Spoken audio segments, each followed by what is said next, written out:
grand rise, blessed be gods, goddesses, kings, queens, brujas, warlocks, adepts, initiates, occultists, alchemists, titans, celestials, chaos beings. Wherever you are, strive for the next level. Remember, today is the only day that matters. You are the only one that matters. So in this case, that is your crosshairs. And you know we always take everything into that occult aspect or go into the hidden, not on the apparent, it's on the top. But we go deep down into it. And this week, we're getting into reincarnation. Every time that you wake up, if you're being reactive to the stimuli that is in your environment, you're reincarnated. Because you don't know what to do or how to do it. Every time that I step into this space, doing my intensive shadow work, working on the things, I'm incarnated. Since I'm able to understand I'm being proactive, this is what gives me the ability to incarnate in any space. Remember, as you're stepping into your higher aspects of yourself, you're becoming more ominous, you're becoming more omnipotent. Everything becomes a symbolism of your omnipotence. That's like when someone says the praying mantis, that's the aspect of the praying mantis. We don't get into that. But that is your aspect of incarnating. Are you incarnating or are you reincarnating? Incarnating means you have learned to a certain point before you went back down to your sleep. That way when you wake back up, or as we always say, when you go back to sleep, to come back into this world, whatever you learned to pull together and make this space the space that works for you.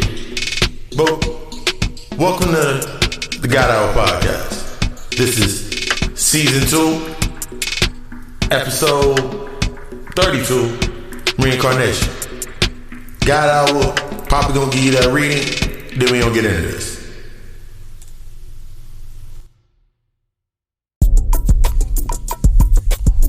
This week's Waking God Thought. We're so far ahead, we end up on old mentalities we fall in love with to survive. Dancing to the light of our intentions without the works within our dark for creation. You can't be adorned with all you desire, with all you truly need, if you're still rocking that frequency of wants and needs. Most think reincarnation as coming back. Well, think about it. That's what all the hoping and the wishing is genuinely for.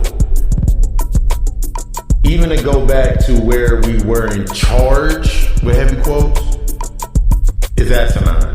Going back to our ending, instead of embracing the learning to usher in our beginning. Stop recycling and lay waste to it all. We gotta stop recycling these old concepts and old thoughts in order to, instead of regurgitating them, we need to use that aspect and apply. Information is infinite. You're an infinite being. You're an infinite body of light. Information is light. Knowledge is light. Knowledge is knowing. Knowledge, before you go into that light, you got to go into that darkness. So it's time to go from the surface to within. And that was like one of the biggest things that I'll be thinking about whenever I'm thinking about the aspect of reincarnation. You will reincarnate every relationship based on that narrative. You'll reincarnate friendships. You'll reincarnate within these same spaces, not realizing that you're being reactive. When you're reactive to it, that's when you repeat it, because you don't understand it. In order to incarnate into what you truly want, and to incarnate into those desires, you gotta bring a sense of justice to yourself. You gotta understand them coins in your hand, that sword that you holding, those cups that you keep trying to fill, if they're out of balance, and understand that this is a beginning, not an ending. But we don't get deeper into this right after I give you that reading. Again, welcome to the the God album.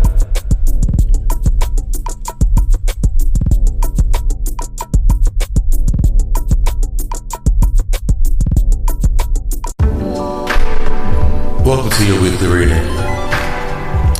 I'm Papa Lucifer if you nasty. And I'll be delivering you some clarity to get throughout the week, especially in this retrograde. So, the first card we're going to pull out our shuffle is Justice. Justice represents balance, equilibrium, cause and effect, acceptance and responsibility. So I'm seeing that it's time for, if you haven't been doing it, you need to start doing it. Second card I'm going to pull out, Four of Coins. The Four of Coins represents security and control, or the aspects of your overprotection and overspending, putting your energy in the wrong place. Next card, King of Swords. Mental clarity, intellectual, or the aspects of you misusing your power and allowing your stuff to be manipulated. Two of Cups stands for unified love, coming in a balance with your masculine and feminine. Stands for partnership, growing in that aspect of your masculine and your feminine, becoming that divine feminine, divine masculine. And or the disharmony and distrust that's keeping the imbalances between your masculine and feminine energies, your knowing and your wisdom and your nurturing.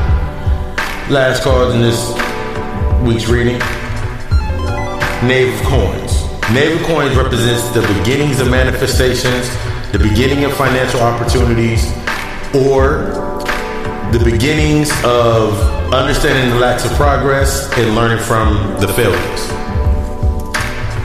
As we started off, Justice signifies to us, during this retrograde, you are going to be called to take account for your actions. If you have been putting in that work to achieve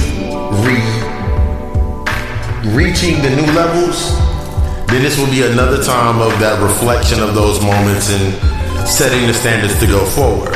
But if you have not, here's the thing with it. If you have not, this is going to be a very deep time of reflection in your season.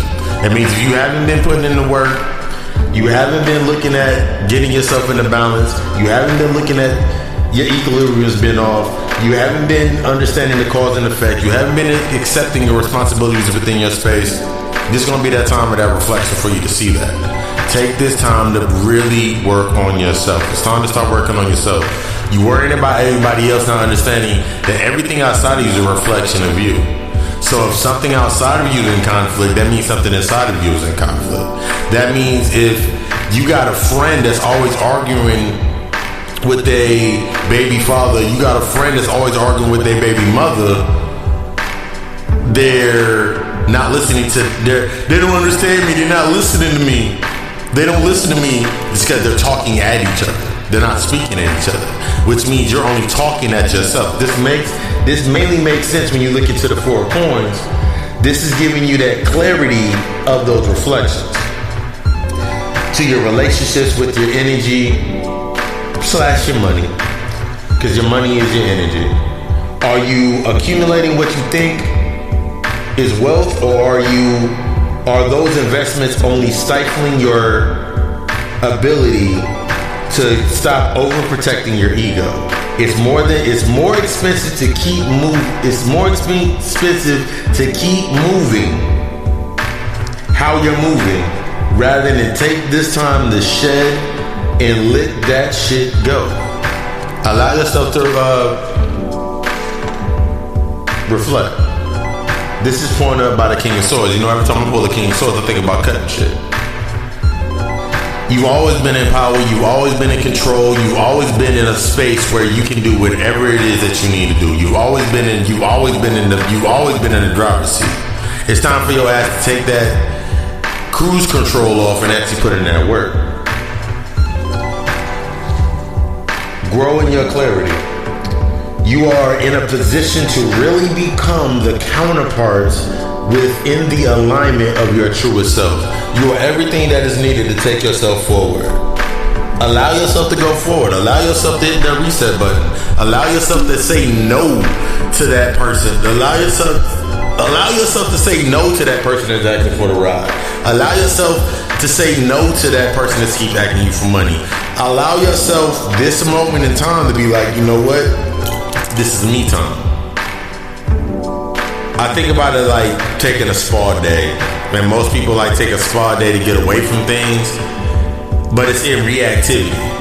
If I'm always in the setting of my spa day, always taking care of myself first, then everything outside of me, I can now become proactive instead of being out of breath and tired, being reactive. Allowing these things, allow your emotional bank to come back into balance. Steer clear of those things that are manipulating you or showing you the reflections of how you're manipulating yourself into believing or into waking up every day thinking that what you're doing is what you're supposed to be doing. That old mentality got to fall away. The aspects of that old mentality falling away is picked up in the Two of Cups. The Two of Cups, if I was doing a love reading, where I understand new love and new aspects like that, but the truest love that you are ever going to have is the love for yourself. So this opens up that flow of that love from within, working on that love from within. No longer does it serve purpose to be based on the conflict and recycling, expecting, and shifting into becoming more reactive. It's time to become proactive with your life. This will grow that harmony that you need to connect to the balance. This will connect to the harmonies of you becoming the ideal energy, the ideal receptacle of whatever you wanted in your life. Take this time to reflect and elevate. I can't stress that enough. Always take time to reflect and elevate. This is that time, as I'm seeing within that Knave of Cups. This will help you welcome the new beginnings. We always get stuck into this aspect thinking about, well, this ain't happening, or this ain't happened yet, or this hasn't happened yet, or I have all this stuff on my table, I have all this stuff on my plate. You thinking about multitasking, looking at all these things you're trying to do? You should be layering these into an aspect of becoming proactive. Remember, if you multitasking, trying to keep everything outside of you the same, while you're trying to initiate change, that will always be your downfall. It doesn't matter what intention you set. It doesn't matter what intention you set. It doesn't matter what goal you set, because that goal is not meant for the old you. That intention is not meant for the old you. That house that you want ain't for the old you. That relationship you want is not meant for the old you. Even if you're in a relationship right now and you keep trying to apply the same algorithms that you apply to every other relationship in the aspects of keeping yourself the same, that relationship is going to fail every time. If I keep going, that's like if I went to every job that I go to and I keep applying the same algorithms, showing up late, cursing, argumentative with my bosses or whatever, I'm going to keep getting the same result. I'm going to keep getting canned. I'm going to keep getting fired. Because it becomes a naive aspect that think that I'm going to be able to manifest anything new with the old mentality. So look at yourself in your face. Take a look in the mirror. Is what you're doing right now giving you justice? Is what you're doing right now giving you the ultimate aspects of the coins that you're trying to get? Are you able to firmly stand on a position and cut away things without falling? Or rather, without the fear of falling? Are you able to harmonize and bring together these aspects for your healing, devoid of what others are going to think? Because until you're able to do that, until you're able to do any of these aspects within your healing, it doesn't matter what beginning comes, it's always going to seem like another end. This has been your weekly reading. If it resonates, use it to move forward. If it don't resonate, you feeling argumentative, Humble yourself. Let it resonate. Let it permeate. Let it do what it's supposed to do. After this, it's time to get into that. This week's episode of the God Hour Podcast. Reincarnation. I love you. We love us. Let's get into this. You feel like you got a voice? Feel like you got something to say?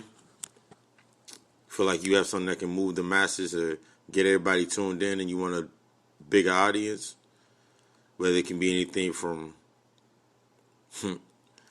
something like the God Hour or anything from like sports, news, fashion week, whatever it may be. Let me put you on to something. The easiest way to do it is with the Anchor app. Biggest thing about it is free. There's creation tools that allow you to record and edit your podcast right from your phone or your computer. Anchor will even do all of the distribution for your podcast for you so it can be heard on many other platforms such as Spotify, Apple Podcasts, and many more. You can make money. You also can make money from your podcast with a minimum listenership. It's everything you need to make a podcast all in one place. It's everything you need to get your voice heard and get what you feel that's in your heart and enter to your heart out to the masses. If you're interested, download the free Anchor app or go to Anchor FM to get started. Again, welcome to another episode of the God Hour Podcast. Papa Lucy, your host and your master of ceremonies. Let's get into this. This first segment, we'll get into the aspects of it's being time to shift into incarnation. Reincarnation is the process of, guys told in many cultures, many aspects of the cultures and within text.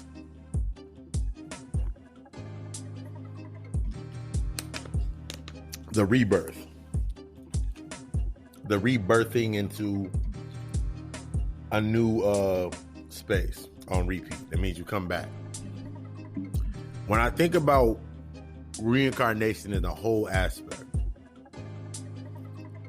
no one that I don't want to come back here with baby brain.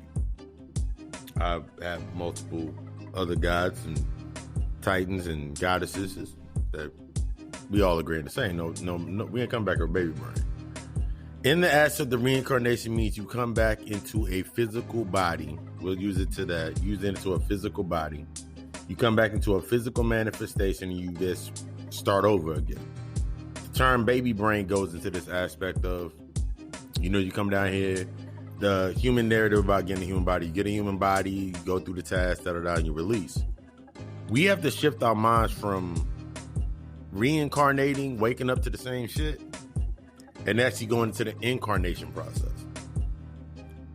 We continuously want to go back to what is actually the ending. When you think about the end when you think about the beginning as your end, every time you hear somebody say, yo, we need to go back and we need to go back to the days when we was running things, when we had money, when we did this, when we were kings and queens and whatever, it denotes and says that you're no longer a king and a queen.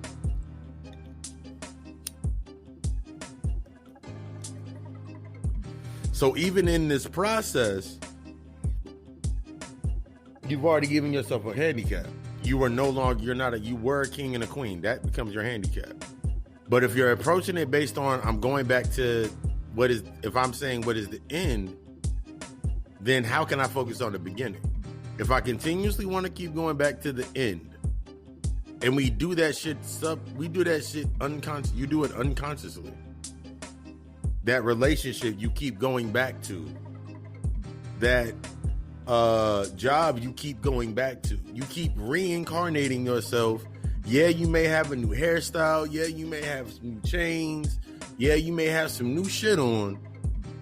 You might have acquired some crystals, some stones, or whatever it may be. And big up to you. But in the reality, if you are still going to the same space, applying that same energy to that same space, within that already space that's already been defined, that's kinetic energy. That's the aspect of kinetic energy. Think about, I'll use Black Panther suit. Use Black Panther suit, for example. Remember when everybody was punching at it and he pushed all the energy away until he reused the energy and used it to move shit out the way? That's all you doing every time you go to your job.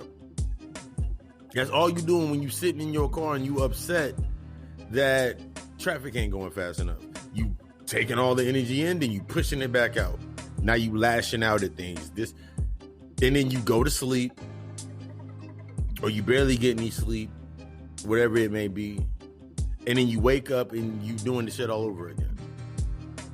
The aspect of you coming down here and to incarnate into this life, into this cycle, is to learn the things that are now learned in this cycle.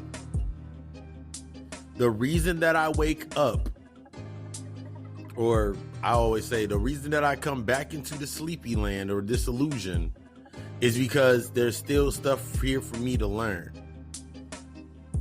So I'm ending one and beginning another one. You never, like, certain aspects have been programmed into our minds that we don't even really think about the programming on the level of the most simple shit. It does not take the reflection or what you're seeing as like a grave ritual, something super big and elaborate. That's the distraction. It's the simple shit that I can make you do. It's the simple things that you can manipulate somebody to do that keeps them within that control of their mind. The simple thing of saying the end of the day. How do you know it's the end of the day? Because it's becoming nighttime. So now you got nighttime. Now it's the end of the night. Simple things like that are programmed in your mind and you react based on that. Now you'll sit there and you'll spend your whole entire day trying to get everything done while the sun's out. Because when the nighttime comes, that's your time to rest. You believe this is my time to rest. I can watch this and do this. But then you're too tired to truly do anything. So the very minimum shit that you're able to do in that period in time doesn't really amount to anything. It only gets you even more tired to go lay down and then to go wake up. Then you set this thought process in your mind, well, I'm doing it for this. I'm doing it to keep my cable on my TV. I'm doing it to keep my electricity on so I can wash my clothes. And then you give it mundane aspects of stuff, of things that, what were you doing before? Getting stuck within that time loop, unable to incarnate or set your intentions and truly manifest anything. It becomes a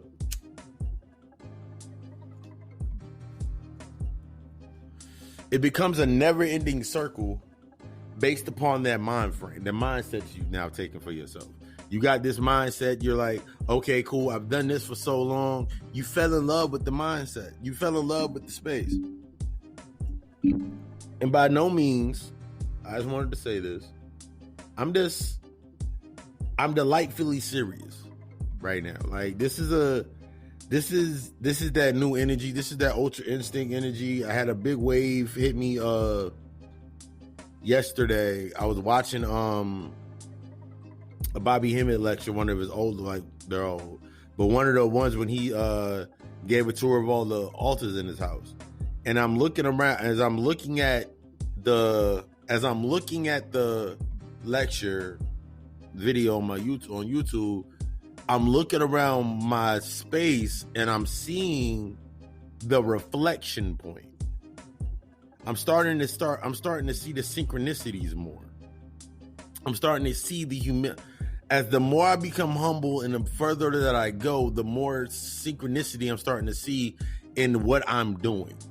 And it's crazy because I'm not even thinking about doing it while I'm doing it. That's the aspect of true knowing. You're doing it without even thinking about it. When you think about, and since I said Ultra Instinct, when you think about Goku and him never having to take anything really serious, that's God level shit. He just simply, okay, now it's my time to do this. Now I can go do this. It's like this going from task to task with no real aspect of thought. The only thing that fucks him up is his caring. Once he masters compassion, he can become a true fucking monster. The same thing in polarity when you look at Vegeta. Once Vegeta understands compassion, he got to understand caring first. To understand to come to compassion, there'll be some monsters. They'll be what they're supposed to, what they've been scripted to be. When you're in your space, you're trying to become what you are actually. You're trying to run to a script of something that's external. This is a script. This is a play. This is a movie. This is these aspects that are within this. You have control over it. But the only way to take control of these things is by taking control of yourself first. Everything outside of you is a reflection, as when I said in the reading, everything outside of you is a reflection of you. If something is in conflict and argumentative and always complaining and talking about how bad their life is, inside you is somewhere the conflict of your life not being where it's at.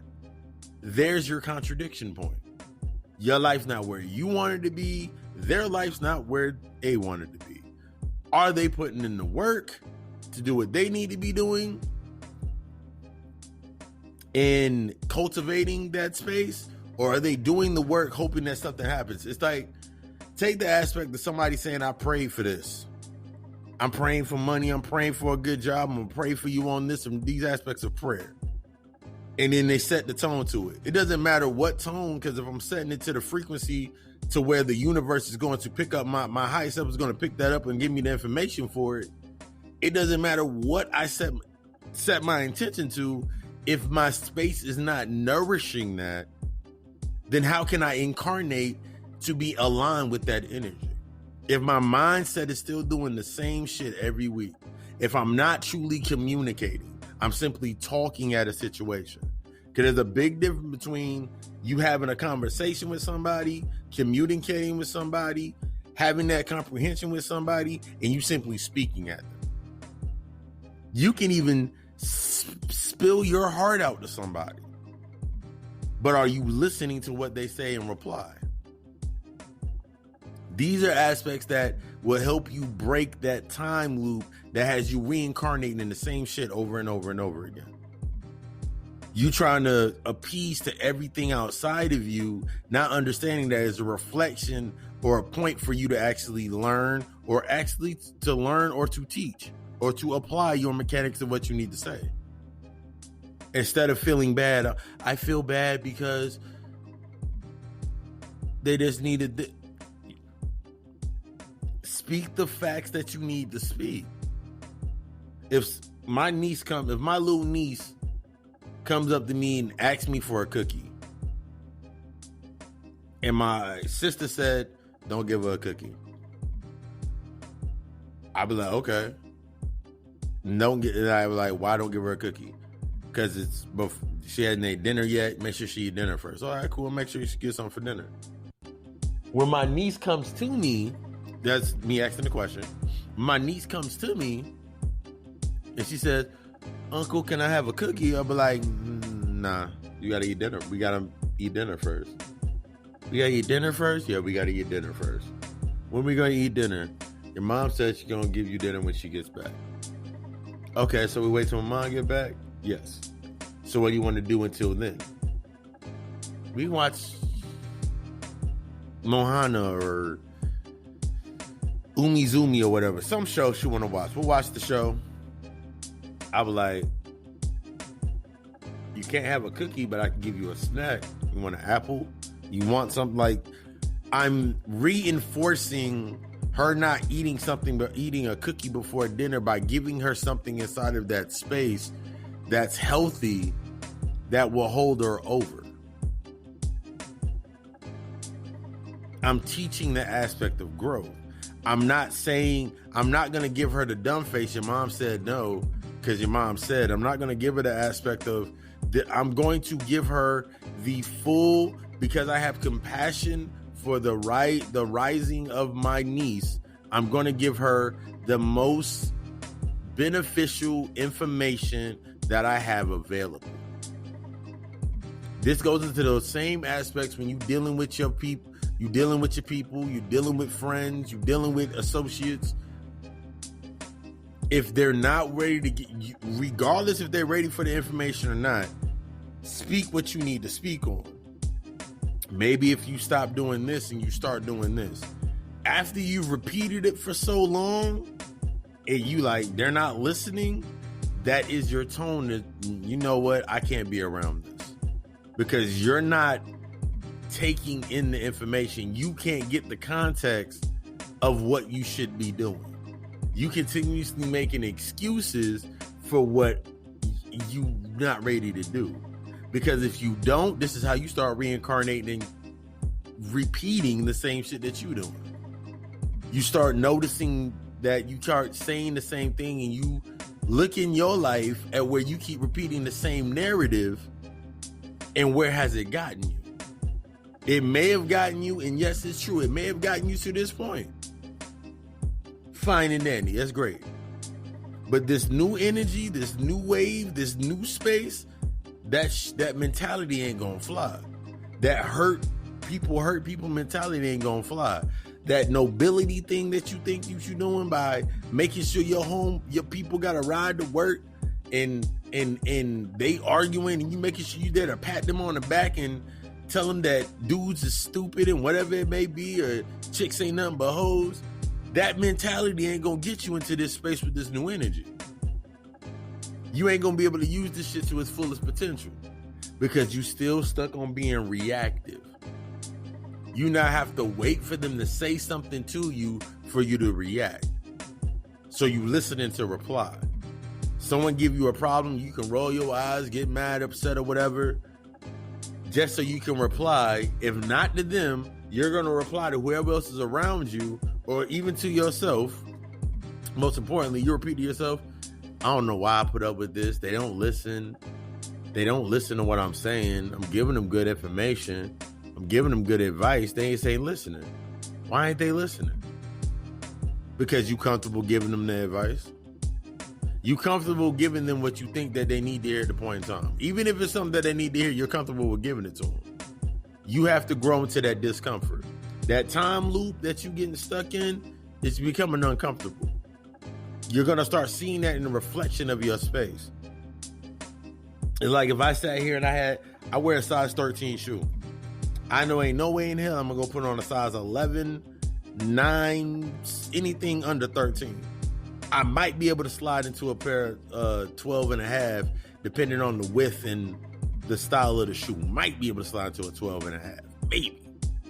But I know my stance, my foot cannot go into nothing but a size 13. So why would I step into the footsteps of somebody that's in a size 11, that's in a size 12, that's in a size 9, and expect them to be able to? Why am I going to expect somebody to step into my shoe, my footprint, my imprint, if they've not grown to that size? If that print ain't meant for them. This is what you have to start understanding when you come into these aspects of like, you know what? I tried my hardest, because you get stuck.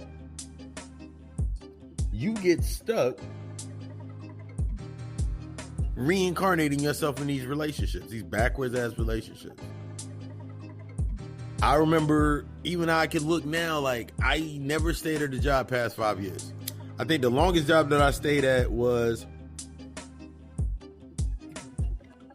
my first actual restaurant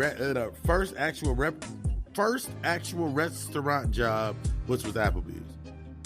And the only reason I was there for longer than 5 years is because I spent 5 years in one state, and then when I moved, I spent another 4 or 5 years in the other one. No, actually a lot. I think, that was the longest one that I stayed at, because I just kept switching stores. I spent 5 years at one in another state, came to went to the next state. I came to North Carolina the first time. I stayed at that one joint for a little bit. I left, came back to that one. No, I stayed at that one for 3 years, came back, stayed there for 2 more years, then ended up opening up another store. I was on the road doing store openings and shit. So I never was really there. That was the longest place that I was there. But in order for me to stay there for that long, I had to subject myself to new shit. But what I thought was some new opportunity was still in the same space. You cannot take that old mentality to this new space. It don't fit. This is where you start getting stuck in those time loops. You spend all of your weekends and all of your weekdays doing the same shit. You trying to play catch up by playing catch up, giving donations of fluid out your body, whether you going to sperm banks and blood bank, whatever it may be in your area. You doing all this shit for what? You trying to stay ahead. You're trying to stay so far ahead. You don't even realize that you're so far ahead that you trying to get ahead is leaving you behind. Because you ain't learning anything. You trying to make everything in your life fit. You trying to make everybody in that space fit. You trying to fit everybody's perspective of you. You trying to fit everybody's wishes of you. That's how you get tethered into the time loop. That's how you keep reincarnating, waking up every single morning, whether you had a good night's sleep, bad night's sleep, whether you had that great night's sleep or that horrible night's sleep. Your dreams is telling you, if you having dreams, we can unlock your dreams in sessions. You having dreams and they telling you what you're doing and what you need to let go of. What mentalities you got stuck in. And you still aren't applying it to your everyday life. And then you're upset with the world because the world's not giving you what you think that you should get. You mad because you can't seem to find what you need to find. Because you looking in the old spaces. The way that you acquired your space, what has changed inside your space? In the last 5 years of your life, 6 years of your life, you can say even the last 2 years of your life, since we're in the aspect of time loops, what has changed within that space?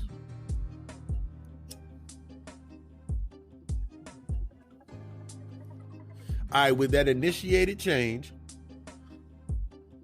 in your space,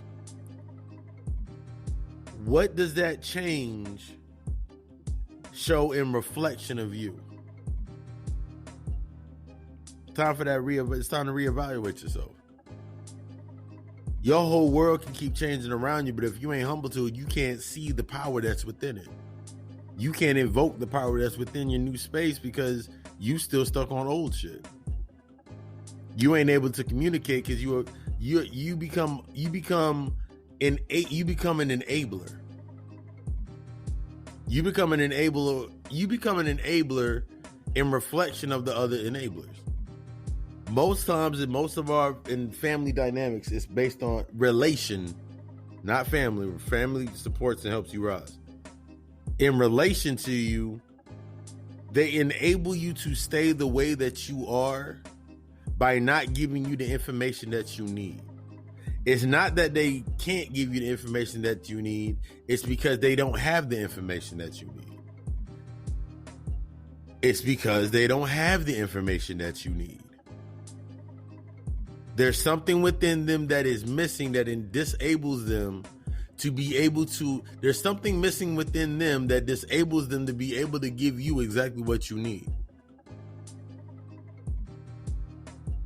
Even the one that betrays you, even the one that you think betrays you is part of your plan. That's like if I sat at my mother's house and when I did have to stay at my mother's house for a couple months, I remember seeing my sisters running in and out of the house. I remember my sisters keep running in and out of the house and leave the kids, go out, come back late, leave trash, like all this other stuff in their space. They left the space in shambles because in their mind, nobody else was going to clean it up. And they knew how my mom was, so they were able to manipulate the situation. My mother's a very clean person. Everything's organized and very tidy. My pops is a very clean person. Everything organized, everything got its own space. So if they leave the space in disarray, they know that my mom and my pops are passive aggressive archetypes added on to the Christian module. So all they're going to do is complain, get mad, and project that onto each other. This is what you do when you're within those spaces. When you think that you're doing something noble inside of a space by staying there and being that positive friend and being this narrative, I'm not saying this in the aspect of they're actually healing, they're actually hearing. I'm talking about in the space where they're not fucking learning. I'm talking about in the space where the separation has not happened yet. So you keep going over there, you think that you're doing them a favor by going over there and patting their back and giving them this good advice. But the reason that they're not adhering to the good advice is because you keep going over there with the advice. What are you going over there with? That's like in my spot right now, I got mad books. I got books on divination. I got the Hermetica over here. I'm looking at this direct shelf over here beside me. I got the Nag Hammadi the Nag Hammadi Mahdi scriptures over here. I got conjuring books over here. I got books on books on books around me. That doesn't mean if I bring people over to my house every single day, if people were coming over to my house every single day to the spot and all these books around me, it doesn't mean they're going to read the books.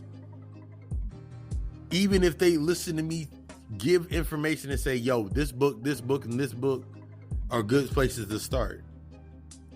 That doesn't mean they're going to read the book. Because they're in a position to where they always can get the information. They know all they got to do is come to me and I'm going to give them the information. So what am I really applying?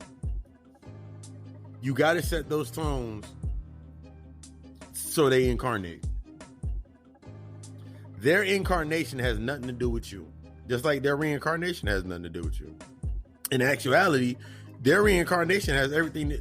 Their reincarnation has more to do with you than their incarnation.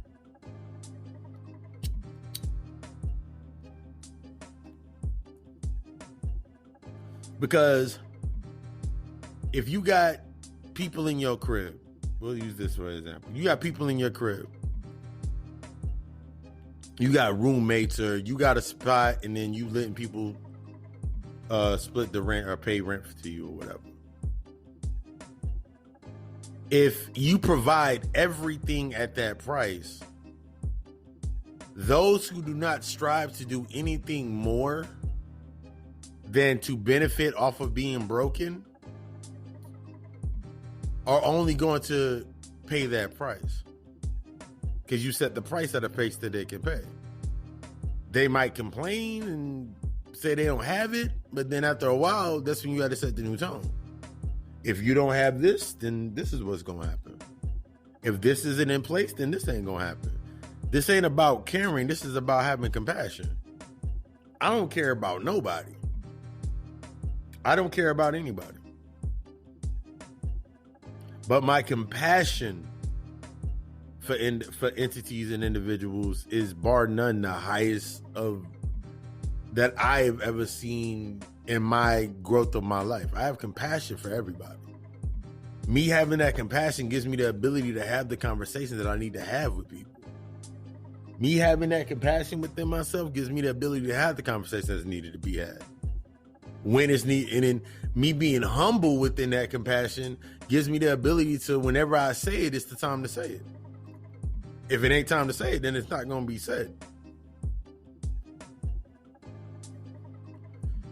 Every time that I wake up, I incarnate. Every time that I wake up, I incarnate. Because every day I have something new to do.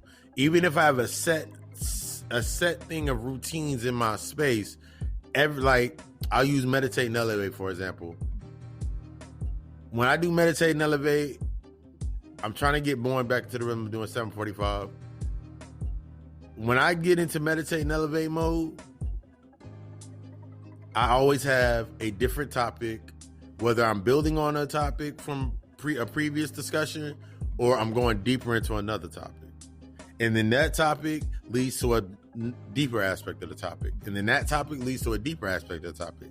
That's Moon Day, Tuesday, Wednesday, Thursday.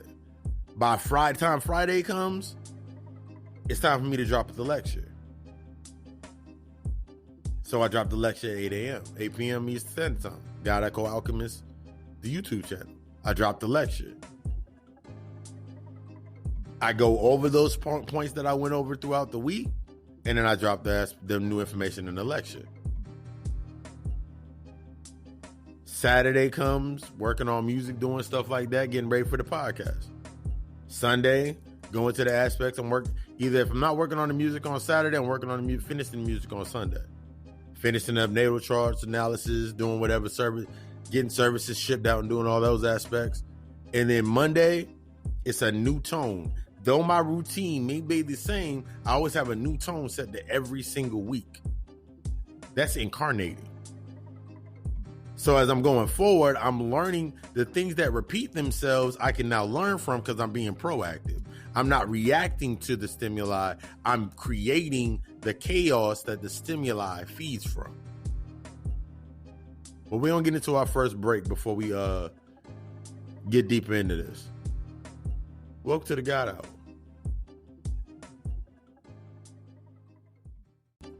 Are you the puppet or the puppet master? Even understanding that the puppet and the puppet master are the same polarity, someone's still controlling them. But yeah, we just got further aspects. The first segment was shifting to incarnation. That major key is so crucial because shifting into incarnating sets the tone of the intention. It shifts you out of that reincarnating into those dead-end spaces. You keep going back into spaces. When you set the tone for what you truly need to be doing, and you can tell that you're starting to heal and you're starting to grow. Because as you start to heal and grow, which is the crazy part, when you start that healing process and you actually start growing, a clear sign of that growth is when those similar situations come up, when those conflicts and things come up, they don't affect you like they used to. Clearest sign of growth and healing is whenever you approach those situations or those situations arise, whatever it may be at that point in time, they don't hit you the same way they used to hit you. The conversations start making more sense. That's a major key when you're going into the comprehension to learn how to communicate better. This is one of the major patterns that a lot of us suffer from, is breaking the pattern of going to that being the beneficial thing that we need to do in order to sustain our survival. This goes into that I complex. Remember, there's multiple I's. Until you're able to observe, because I'm gonna give you a little tidbit of aspect. When you meet somebody when you meet someone, and the reason that it's so important to have those people around you that challenge you at every given point in time, that challenge you from that sense of the higher aspect, the more balanced aspect, the more healed aspect, is because if you listen to them, you start seeing that they're the observer. They're the reflection of you observing yourself. You have to take yourself out of this thought process of, I can't be seen a certain way. I've maintained this version of myself for so long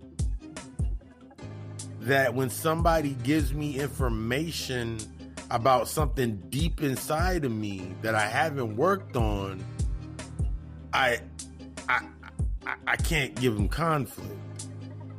This happens a lot of times, especially whenever I'm doing a therapy session and that aha moment hits for the person. They're realizing, they're starting to realize the patterns that led into what they were doing. We start breaking down those patterns throughout the sessions, talking about how were you thinking in this, what were you thinking at about this point in time? Where was your mother at? Where were you at mentally? Where were you at emotionally? Where were you at physically? And we start breaking down these parts to understand the patterns that got you to where you were at. Nothing starts where it's at. Just like there's nothing new under the sun, everything's been done before. Once you separate yourself from the imagery, you'll start to see, and then you start to see, and this is another aspect of, you stop being reactive and you start being proactive. What most people call proactive is actually repetitive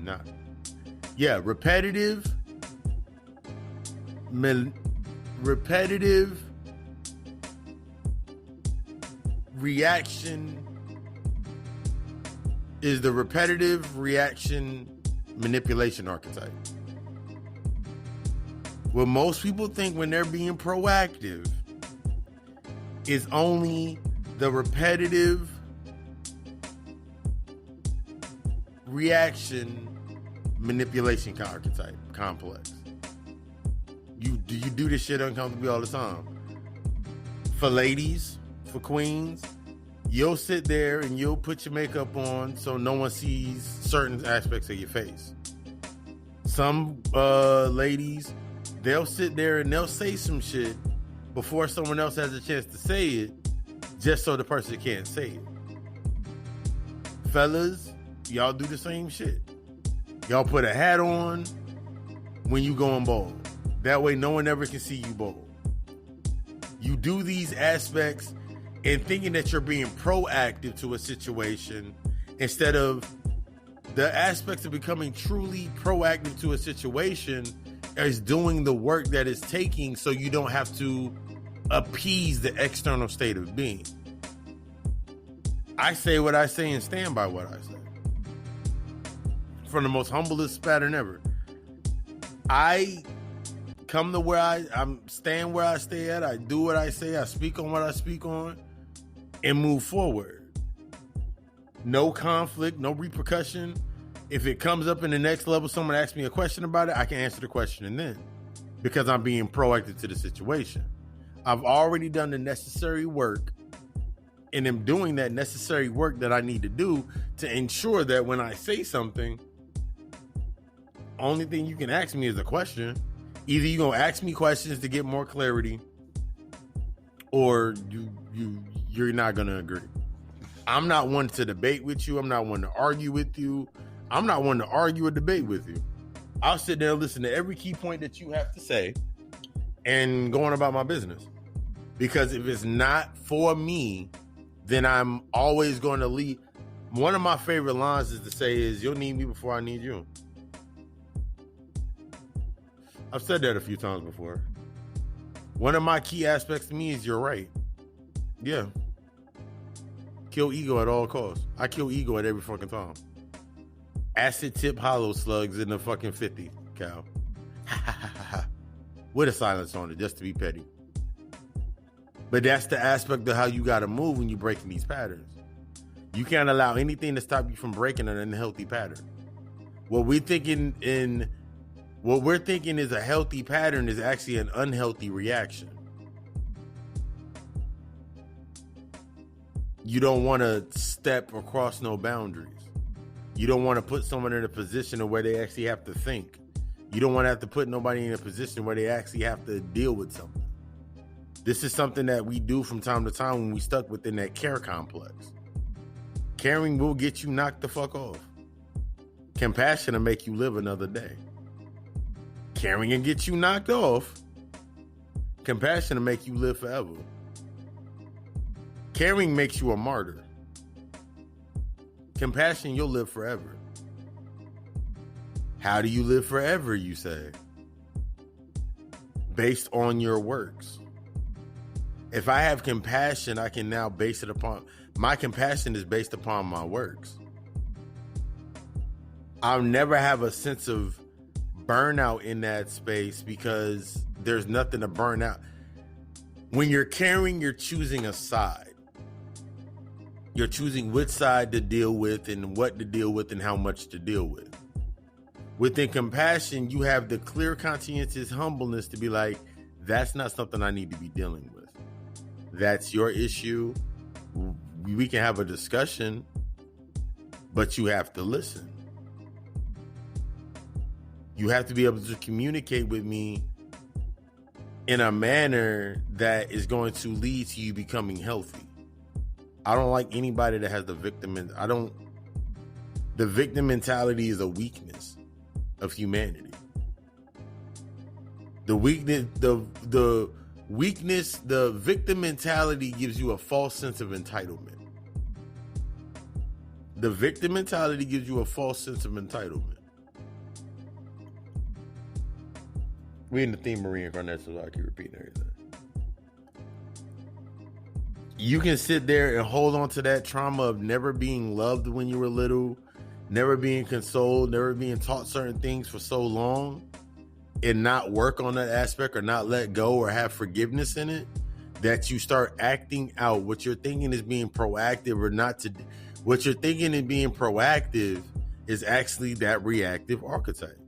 Because now you're manipulating everything around you based upon that reactive mindset. You're reacting to everything. Think about paying bills. Think about dealing with your day-to-day. Think about dealing with your kids. Think about dealing with friends. Think about dealing with things in an overall general aspect. That pattern based on that trauma, you continue repeating, that's the symbol for what the fuck got you coming back anyway. So if I ain't deal with the trauma of my mom taking money from me when I was little and I was stuck and I held on to that aspect, I'll be sitting here right now not being able to trust not one queen or not one goddess when it comes to money. I would have a false sense of entitlement that since my mom took it from me at that age, all these bitches owe me something. And then that'll become my mentality. Everybody owes me something. Then that becomes the entitlement. I'm surviving on everybody owing me something. Because as long as everybody owe me something, I ain't got to forgive my mama. You see how that reverberates and goes all the way back based on one initial cause that started the pattern of the new effects, which caused the new causes, which caused the new effects? The correspondence, you're correlating everybody outside of you to that one trauma. You're trying to make correspondence. So since you're trying to make correspondence and understanding the law of correspondence,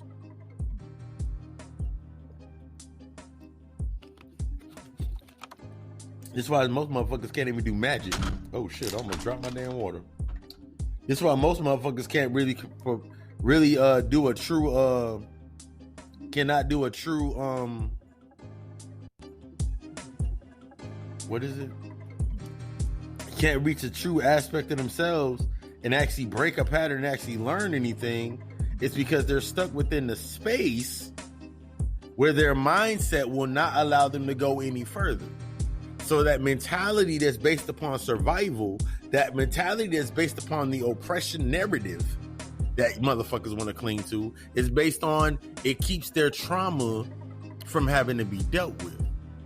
It keeps their patterns sound. They have a reason to do what they're doing. They have a reason to keep the side that they keep on. They have a reason to stay blind, take a blind eye to something. They have a reason to be angry. They have a reason to be overly angry, overly upset, overly sad, over whatever it may be, overly happy, overly protective,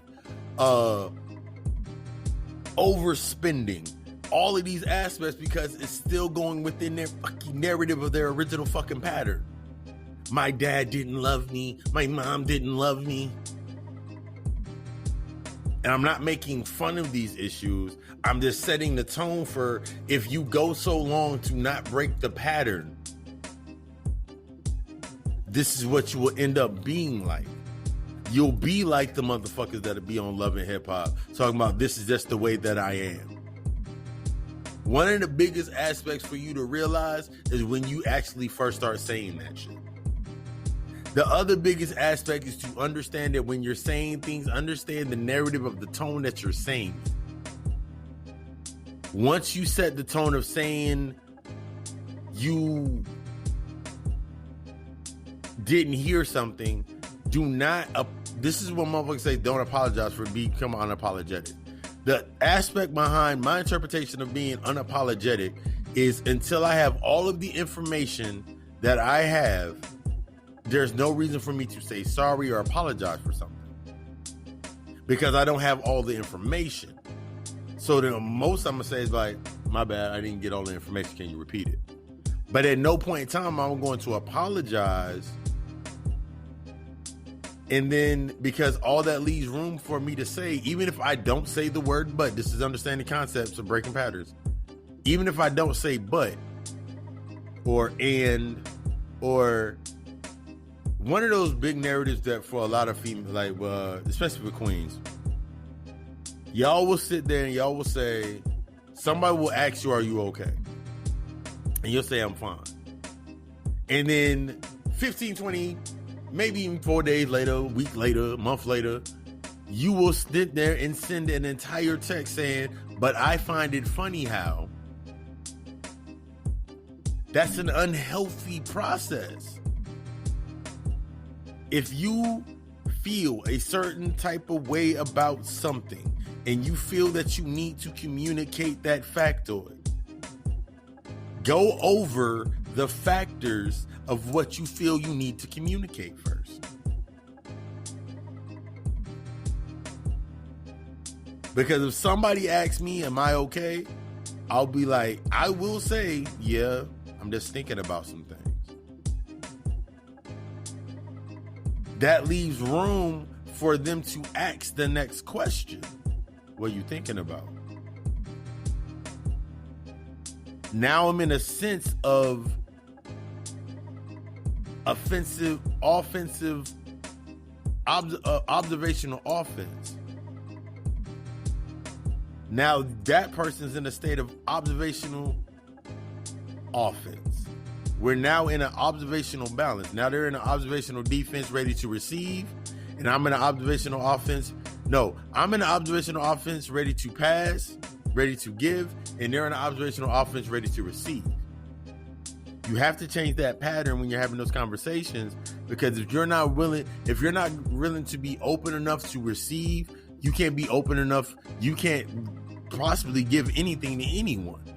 Because all you're doing, you're going to be lashing out, or you're going to be putting them back into a defensive state. It's all about how you approach the situation. Approach it when you're going into the aspects of reflection.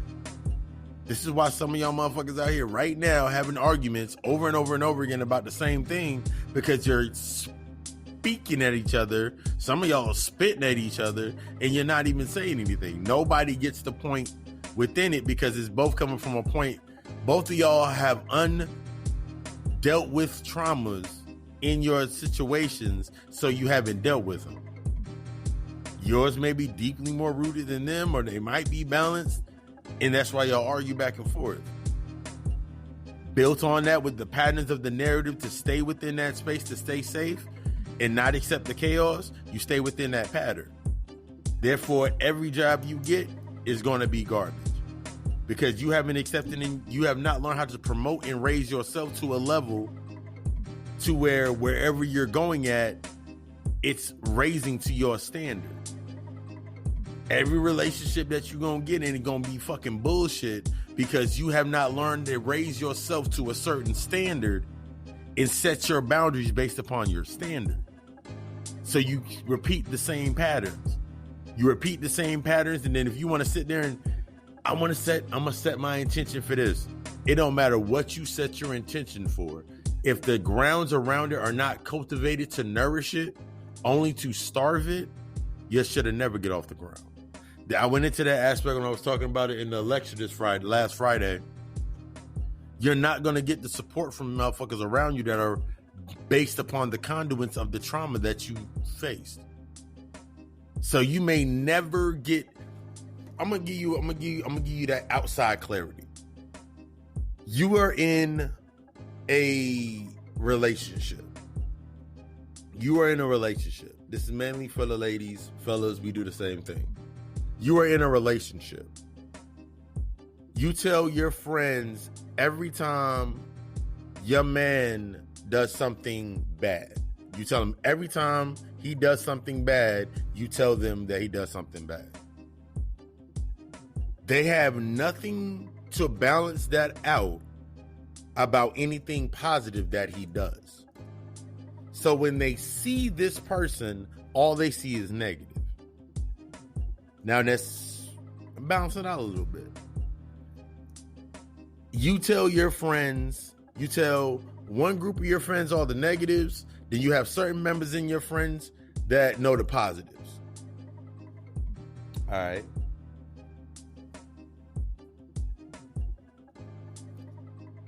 You have a pattern of doing this. You nurture the space, not knowing why that space was created.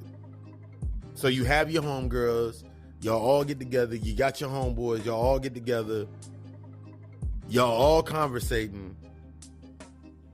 Nobody in that space is healed or healing themselves. They all got traumas. That's why all y'all are bonded.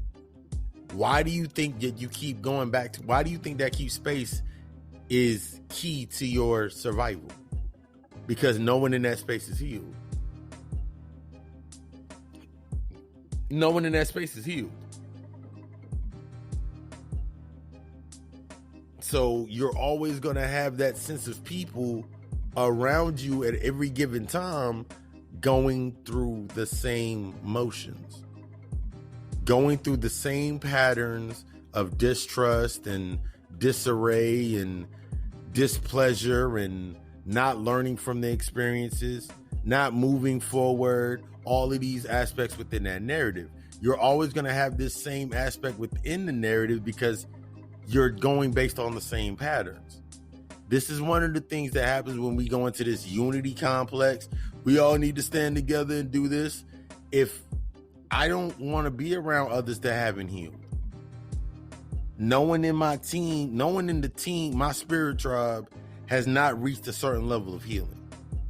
That's why they're at the space that they're at. We have the conversations that we have. My conversations are based upon the compassion and the fellowship in that nature. It's not based upon caring about this person's feelings or caring about this person's feelings.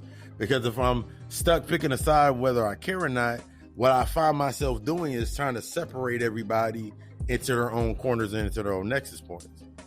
That way they never connect. That way I never see the full picture. We have to be able to become the observer and understand our eyes. The main way to understand your eyes is look at your friends. Each one of the friends or the people that you associate with are an eye of your inner self. They're one of your eyes. They represent a conduit to an archetype of a different aspect of you. Each one of them represent an aspect of you. I've said this before and I said birds of a feather flock together. Each one of them are in a different aspect or a different aspect of you. You must now observe them and see how they're a different aspect of you based upon if you haven't healed from family issues, you haven't healed from dealing with family issues, you haven't dealt with the external issues of breaking patterns of trying to remain to yourself and trying to fix yourself, or whatever the narrative may be. As you look at these different aspects, you're able to now conceptualize what work you need to do for yourself. After a while, when you approach these people, their problems, the first thing I'm like, that's not my problem. I don't feel like doing it. Because you're now separating away from it. It doesn't affect you like it used to. They can't say something to you like they said it to you before. It doesn't get to you. for example, they cannot say, hey, maybe this happened. And yeah, because they're going to have to change their narrative. They're going to change. And even within this, through manipulation, they're going to start changing their tone to acquire something from you. But the more that you stand on the new setting of incarnating and making yourself go to your highest self, that pattern starts to fucking fall. So they have to change their pattern. The more that they start changing their pattern, the more you're able to start seeing the manipulation within the space. You're either going to be learning from it to be able to separate, or you're going to be setting in that tone of like, well, they said they were doing this. Like, there's like, for me, like, let me think. I'm trying to think about, I've got a story. My brother, got 5 minutes, we can kill that. My brother was always in constant debt. Always in constant debt, never had no money. My brother was always broke. Never had no money. When he had money, he spent that shit too fast. He was used to being given things and not really having to put in that work in certain aspects. It wasn't until he was put into a position where his infrastructure had failed, because we were talking about the infrastructure falling, to where his easy money was coming into his life, had fell away. The external state of staying inside one space to benefit off another person's external state. This is what happened when you stay within the external state of being. He stayed in that space with this shorty that was separated or married or whatever the hell she was. And he stayed in that position. When the infrastructure failed, that means the car went away, the money went away. He had to internalize and stop running away from a certain narrative. Now he had a choice to make. He had either the choice to either separate from that situation and do the work that he needed to do on himself, and accept whatever came from that, or continue going that path. You always going to have those one or two choices with that fork in the road when you hit that crossroad. One's based upon your healing, the other one's going to be based upon your trauma. It's very, very expensive if you start moving within your trauma. On one end, kids can be based upon trauma. How you navigate and take care of those kids is based upon the trauma. But there is a chance for you to heal because that's an ending and it's a new beginning within that space. So now I'm looking like, okay, cool, I got a kid, to that space, to this nature and that narrative. Now I'm going to give this child what I didn't have. This becomes that narrative when we start moving like, I'm giving my kids all the clothes, sneakers I never got. I'll give them all the monetary value things that I never got. But I'm not teaching them values because I don't know values. I can't teach them about healing themselves because I never healed myself. So I'm perpetuating through the trauma. My intuition on this end will force me into an aspect of, I know that's not a positive aspect for a child. It's not going to serve them a purpose. Let me explain that to them. Let me sit them down. My intuition, my humbleness, the spirit's going to lead me to speak when I need to speak. Same narrative going all the way back into the new incarnation. When you reincarnate, you keep repeating the same exact thing. It's like the one shorty that keep having kids with all these deadbeat dudes, or these dudes that she thought that they were giving her something, or the shorty that is knocking off and spending the night at different chicks' houses, niggas' houses, by spending the night and cooking them eggs in the morning, or the brother that do the same exact thing. He got 4 or 5 spots he go to with different chicks just to spend the night with them because he's feeding off the insecurities, because he's manipulating the situation based off the traumas he hadn't dealt with. The shorty that does the same thing, she's feeding off of the traumas that she hasn't dealt with. She's feeding off of the traumas that she hasn't dealt with. So in that external space, that conflict is where she can now feed. In that internal space, that's where that brother can now feed. because they have not broken the patterns yet. And if anything comes in the way to break that pattern that they have fed from for so long in that low vibration, that's when they're going to get upset. This is when they get irate. This is when they get mad. They don't like that change, because that change, when change is an inherent aspect, evolution is the choice. Either you're going to evolve or repeat. If I've gotten comfortable getting what I'm getting from this space and something starts to heal, I can't feed from it the way that I used to feed from it. I have to then evolve to be able to keep up with that energy. This is what happens with a lot of people when they have their conversations and their arguments. Somebody in that space is not evolving. It can be both of y'all not evolving, but somebody in that space is not evolving. So if somebody in the space is not evolving, there's always going to be conflict. If neither one of y'all are evolving, you'll still have conflict, because it's still going to be based upon the traumas. You have to shift out of that mindset, break that pattern of what you've been used to get to where you got to. Because this new energy, this new wave, I'm telling people when I'm doing their readings, this new wave of energy, this chaos, this sit on your ass and really reflect and really learn, this is shit you should have been doing, but you didn't know how to do.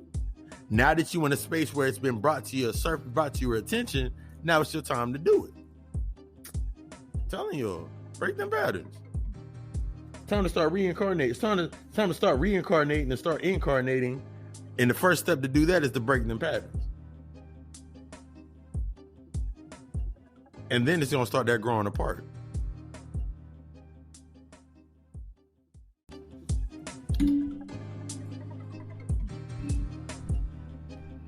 When we think about generational curses, whole tone just changed a little bit. When we think about generational curses and acquiring that wealth and taking ourselves to the next level and acquiring what we need to acquire, you have to break away from that tone of you're breaking the generational curses based on your family. You're breaking the generational curses for your family, not those who you're related to. You cannot break a generational curse for someone that is living or benefiting from that trauma. They're benefiting from the pattern that's been set. They're benefiting from the constant state of being reincarnated into the same position. They benefited off of you not having a place to stay, not having a car, not having food, not having the things that they had. Or they had a little bit and then they gave it to you. But the reason that they were able to give it to you was because they were still stuck within the pattern that they can say that they struggled. That goes into that payment process. I do nothing without accepting payment. I accept the payment of whatever's given to me. From that payment, I'm able to make the judgment call if I'm going to continue dealing with that space. This is keeping your emotional bank account in line. A lot of us don't want to keep our emotional bank account. A lot of us are overdrawing our emotional bank account, and then in the reflection of new relationships, new jobs, and kids, and all of these narratives, that's the narrative of restarting a new bank account. Think about it. If I have not done the work in myself to a certain point, if I've not healed myself to a certain point, and I get into a relationship and I'm expecting this person to make me happy, to make sure I'm good financially, make sure I'm good, all these narratives, I'm now going to be draining their I'm now going to be forcing this person to overdraw their emotional bank account for me to be okay. They become a reflection of what I want to be. This happens a lot of times in relationships where people fall for somebody too fast, or they say, I love this person, and your energy's so different, and they fall in love with you. This is an aspect that I've had to deal with in coming into my spiritual self, that I had to deal with a lot of times. And in reflection, because I come from a place where I've done it. I remember my first conscious relationship. It was a beautiful thing. The energy was there. The vibe was right. What we were doing was good and all these things. But then it got to a point to where it was, what was I willing to invest into that relationship to make it go further? And I'm not talking about just the material value things, the material monetized type things. I'm talking about my level of myself. I saw through that space that I did not get to a certain point. This is one of those ego deaths for me where it let me know, like, yo, maybe I'm not ready for this yet. And I had to accept that. Maybe I'm not ready for this point. I didn't know there was levels. I just thought, ooh, you wake up and now you conscious and you just go through the hand motions and you say the right stuff. And then you can just keep going forward. That's the aspect of when you start growing apart from your old self. The first person you're going to fall apart from is your old self. Everything remember, you are the only one that matters, and today is the only day that matters. Which means in that crosshairs is everything that you're dealing with. Everything is a reflection from that crosshair, from that light, from those angles of light. When you look at the crosshairs, look at the swastika. All those points, like if you look at a painting of Ganesh, or I have a tapestry of Ganesh now. There's a passing in front of him that has the points in between the angles of light in the swastika. All of those points are the things that you are navigating that are within your direct aspect. When you're looking at that list and you're looking at those points, do those points serve you or not serve you? How do they serve you in a certain type of way? Because if they truly didn't serve you, you wouldn't even deal with them. If they didn't serve a purpose for you, you wouldn't even deal with them.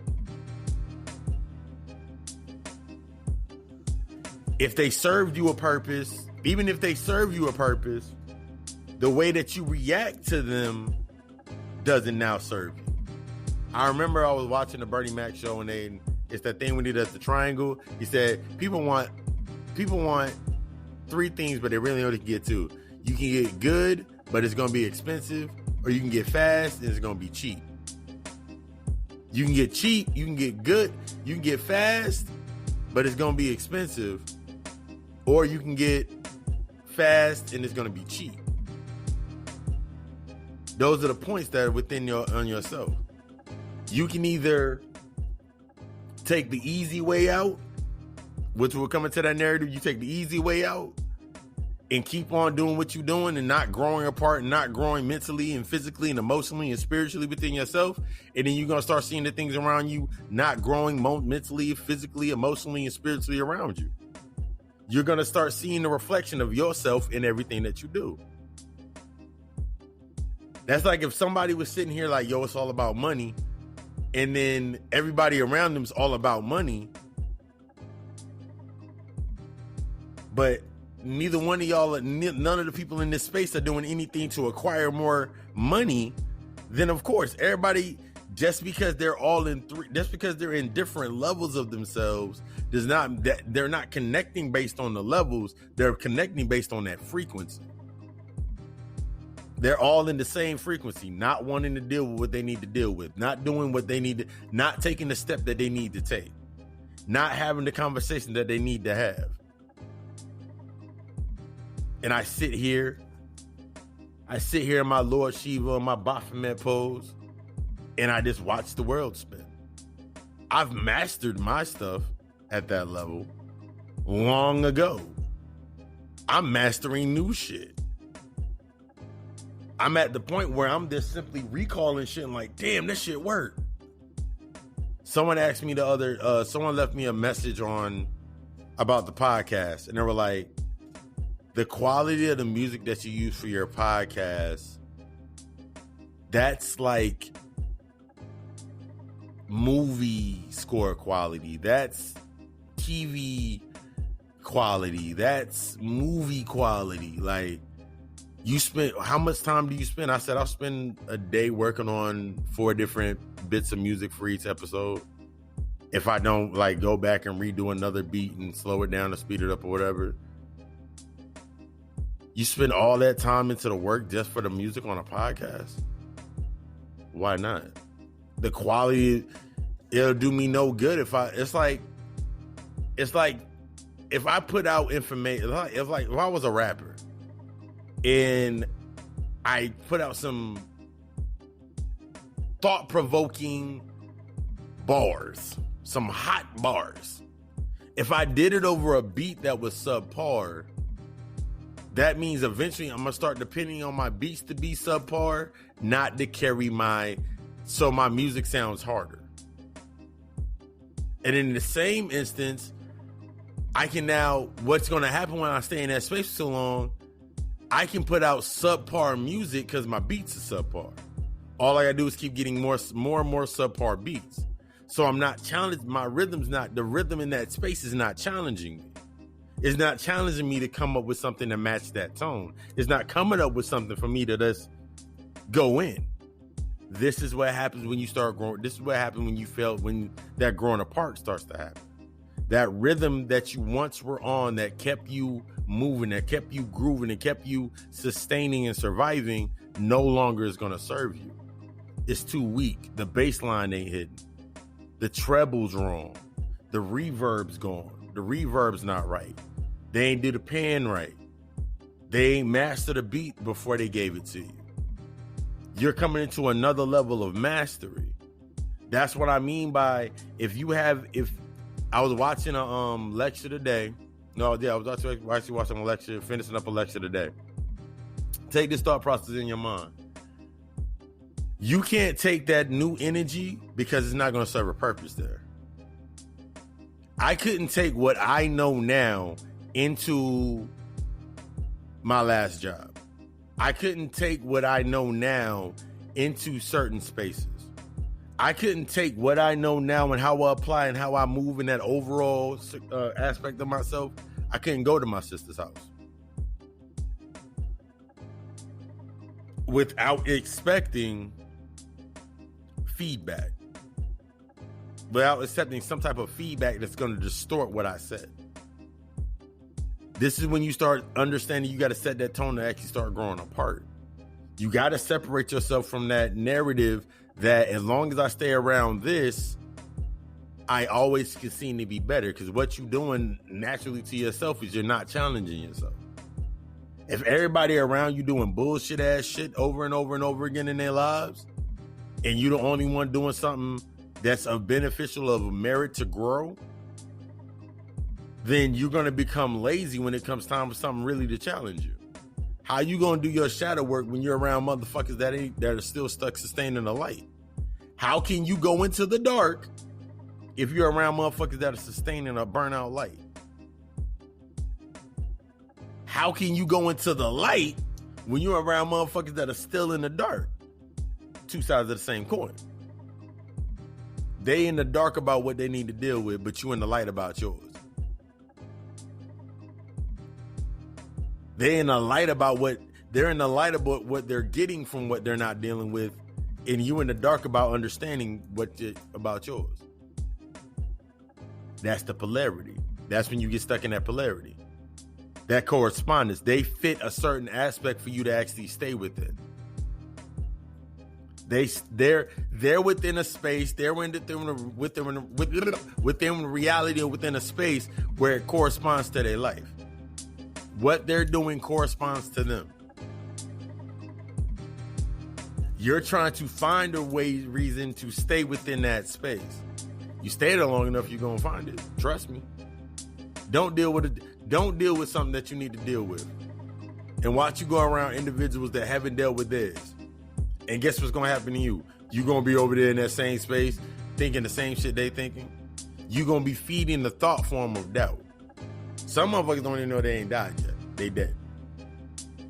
So they can rarely realize that they're asleep. You don't realize you're dead. That means how the hell can you even see that you sleep? That you only sleep. And you keep going over into those spaces, you keep going around them environments that are no longer beneficial to you, watch you start picking up that energy. It don't matter how much, I tell people this all the time, it don't matter how much energy you pull down, and you positive and you got your stones and you got your shit and you rocking and you doing your thing, if you keep taking that energy into them spaces of conflict, it's going to start distorting your energy. It's going to start distorting your energy to fit within that space. Because in the physical form, you're distorting yourself to fit within that space. So everything's a reflection of that. Now they become a reflection of that distortion. Now you come out of that space back into your positive space, and now everything's distorted. You don't have the urge to want to read. You don't have the urge to want to eat right. You don't have the urge to want to do what you need to be doing. Why? Because you're now growing in tandem with the old space. Now you sitting in that space, you sit there long enough, you get stuck in it. Now you wondering why all the new shit that you want to do ain't working. You wondering why you reading a book on conjuring and doing spells and none of the spells that you're doing are working. Your intent's not there. Your intent is not, your attention is what powers your intention. So if my attention's focused, if my attention is magnified or focused on this point of a trauma that I haven't dealt with or something I have not learned how to do yet, then every time that I pull my energy down, it goes to that space first. Why? Because it's supposed to. It has to go to that space first because that point right there is the nexus point that needs to be brought into transparency in order for me to learn and pull my energy down so it actually bounces down. Think about it like this. Think about your energy coming down think about a laser. A laser is a beam of light that is refracted off multiple mirrors and concentrated into the beam. If one of these mirrors within this, so now take this aspect and visualize your spine. Visualize your spine. Your spine is not straight. It's all different vertebrae, different shapes, sizes, and angles. Now imagine your light coming down your spine when you're doing a meditation. This is one of the things we're teaching God of Retreat. While you're in your meditative stance, while you're sitting there in your meditation, laying there, whatever position we would choose, or you would choose, what part of your body's hurting? Your lower back feels hurt. Your mid back hurt a little bit. When you breathe in, your chest hurt. Your ribs hurt a little bit. You can't get your rhythm with your heartbeat. Certain aspects of your body are giving you the reflection in the physical corresponding to the energy as it's coming down. So imagine if all your energy is now in order. Imagine if all your energy is now in order. Imagine if it flows down. Your back don't hurt, your kidneys don't hurt, your pancreas don't hurt, your stomach don't hurt, you're boo-booing faster. You may have a lot of gas. Because with I remember when I first went plant-based, nigga, I had mad gas. Because I was just pushing shit out all the time. But this is the aspect of your energy going down in that line. So imagine if you set a tone down here, you want to be rooted in better family values, or you want to be rooted in your root chakra. You want to be grounded in the new convictions of yourself. So you pulling this energy down, and you still haven't voiced those aspects that hurt you. That means when that energy come down on that reflective aspect, and it hit that throat chakra, the blue chakra, the throat chakra, that energy is going to spend most of its time there. Most of the energy is going to go there. So you can be speaking strong as fuck about you setting your intention about what you want to do, but since it's not that energy's weak where it need to be rooted at, it's not coming to the full, it's not hitting that full spectrum and coming back up. Okay, remember, it hits the bottom of the spine and goes right back up. And it comes back up in reflection. So if my throat chakra is not in alignment, I'm not speaking on the things I need to speak on, or speaking and recultivating the space that's around me, then guess what? My throat chakra gets most of that. When it flies back up, now my root chakra becomes out of alignment because I'm not grounded. So now it goes back up. You pull it back down. It's already hitting that out of balance root chakra. You already had that doubt, so your crown now crooked. Then it comes down. Now you got a burden on your heart come up. Now your heart a little messed up. Then it comes down. Your confidence is off. Now your power's off. Now you looking at all of these things go down this damn line, up and down, up and down, up and down. They ain't hitting on the straight. They ain't hitting on the straight up and down. That shit's stopping somewhere and trying to fix something in that space. But since you're not dealing with what it hits so you can fix it, you can't grow apart from that aspect. Since you can't grow apart from the aspect and reflection of the conflict by learning from the conflict, you can't change the pattern. Since I can't change the pattern, I keep reincarnating in the same exact fucking situation. I keep reincarnating in that dead-end ass job. I keep reincarnating in that dead-end ass relationship. I keep reincarnating at that dead-ass cookout. I keep reincarnating at my friend house that ain't doing shit with their life. You keep doing the same shit over and over again, wondering, what am I doing wrong? You ain't learning from every reincarnation. You keep coming back to that space with baby brain. All is forgiven. One of the most detrimental things you can tell somebody is expecting something after you've forgiven them.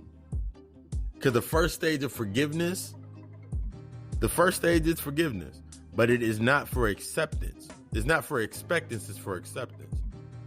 When you truly forgive something, you actually have now come to a point to where you accept it for what it is. This is where that understanding comes from. Because now that I've accepted it for what it is, I now can take into the aspects of understanding what it is. Now that I can understand what it is from both sides, my clarity and my transparency is now active. Now I can have the compassion for the situation. Now the situations that they find themselves in, I can sit there and be like, okay, I understand why you in that situation. Did you think about doing this? I only give people like 3 or 4 aspects before I will start charging you. Funny, not funny, haha, serious as hell. Because I've done the work that I needed to do within that space. So you're going to have to pay me in some way. You're going to have to pay me in some shape or form. You feel me? If I got people, if my peoples came around me and they said they were hurting or something was wrong with them and they were going through some problems, you taking me to lunch? This is how I keep my emotional bank account in order.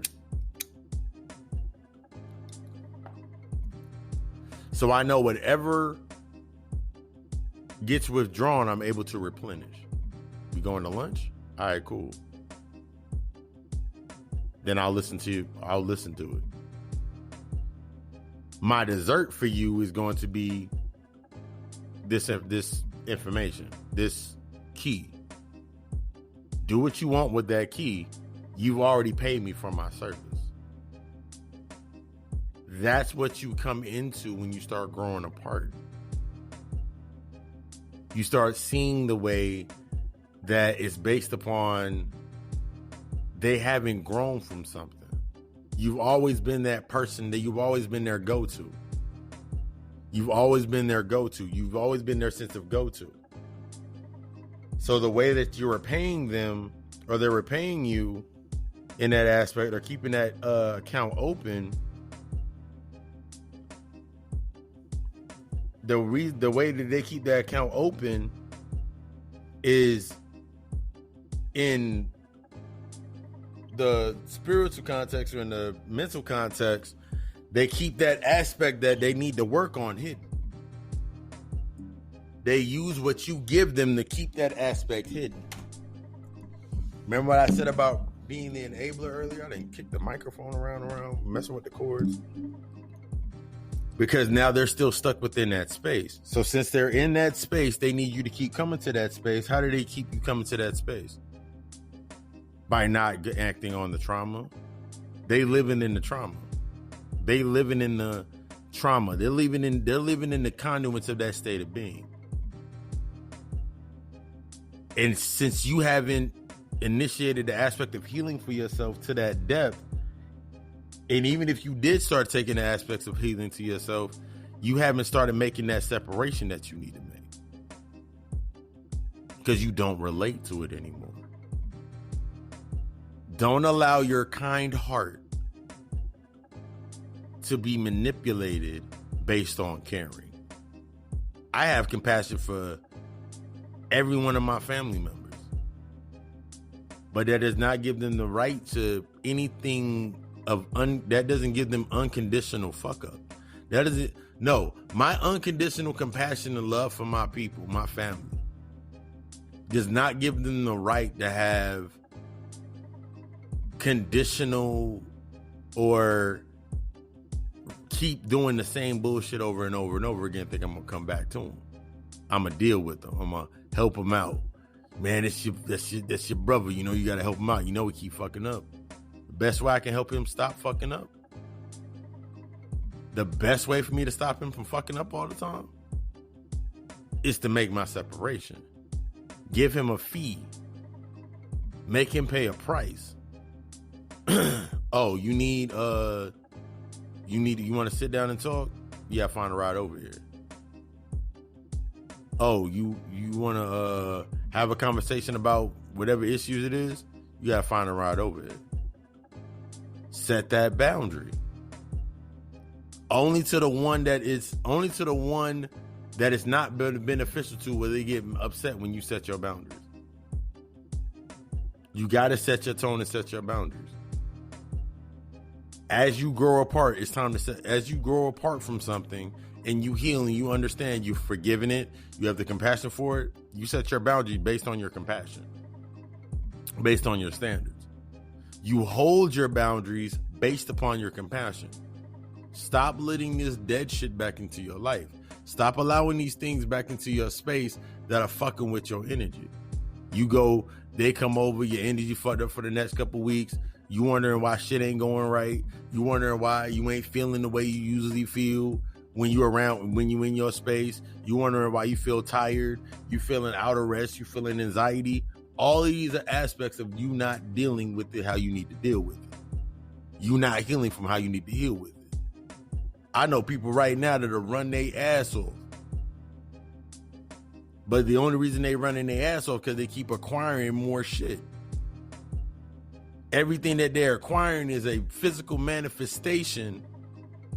Yes, they may have good intention, but everything that they're acquiring is a physical manifestation of their thought process of something they haven't dealt with.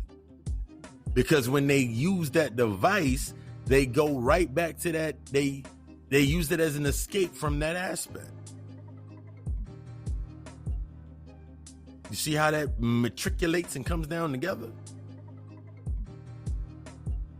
You'll make the excuse that you need your car. You'll make the excuse that you need your crib. You need all them rooms in your crib. You make this thought process that you need all of these aspects within you. You need the house. You need the car. You need that job. You need to do this. You need to do this. You need to go over here. Growing you apart from yourself. Because all of those aspects, based on the unhealed aspect of reincarnating, they keep you living.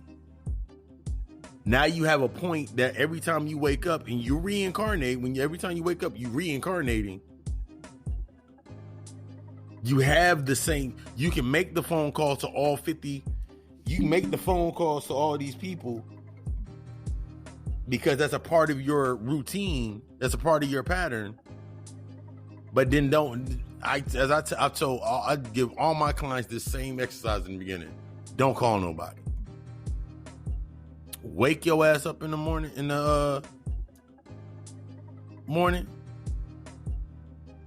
and meditate first thing. Grab a bottle of water. Grab 2 bottles of water. Make some tea. I even give them tea recommendations if they haven't bought a tea from me. And meditate. Take 30 minutes to yourself. I don't have 30 minutes when I wake up first thing. Then wake up in equivalence to give yourself 30 minutes. So if you wake up and only got 20 minutes to get ready, you're going to be waking up 20 minutes early. Why? So you would now have 30 minutes to get your mind right. Now, what happened? What did you used to do within those first 30 minutes when you first woke up? Because 9 times out of 10, most motherfuckers do bullshit. You got to change your routine. If your routine does not match, if your routine does not match your lifestyle, if your routine does not match the intent, if your lifestyle does not match your meditation, then your meditation doesn't match your routine. When you set your intention, where is it going to flourish at? Why don't you have $1 million? That's the thought process.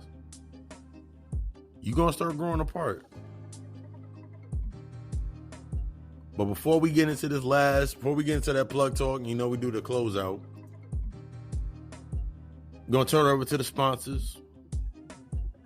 In the plug talk, I'll give you the information if you want to become a sponsor of the podcast, monthly patron, a sponsor on the podcast.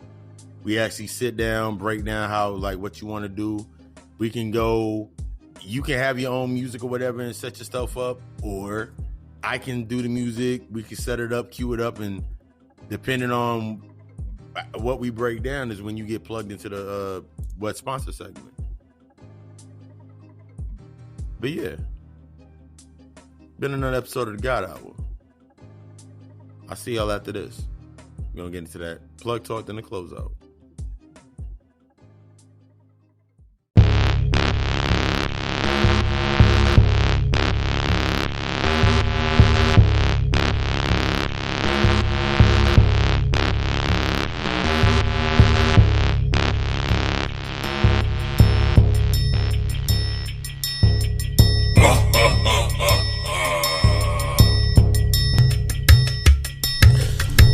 We got to keep you plugged in. We got to stay plugged in with everything happening in the universe within the entity that is the Godical Alchemist with your boy Papa Lucy.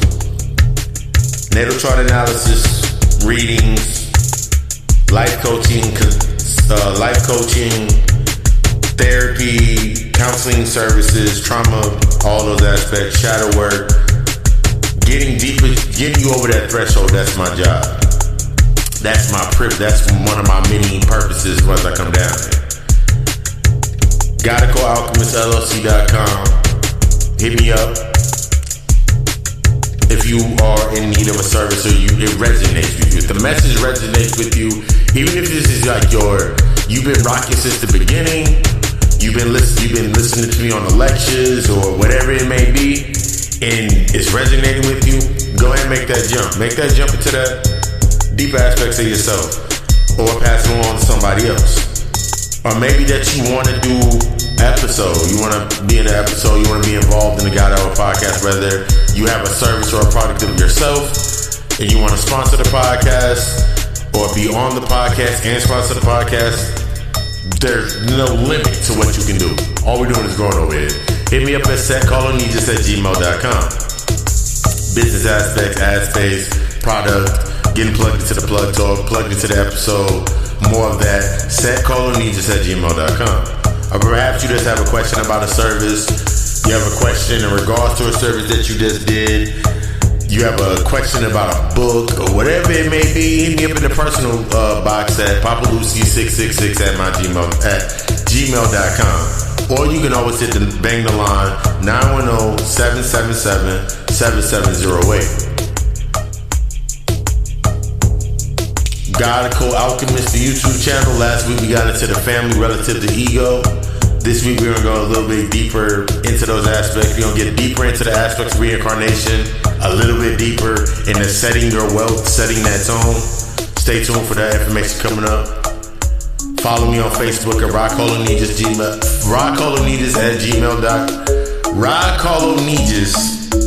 on Facebook.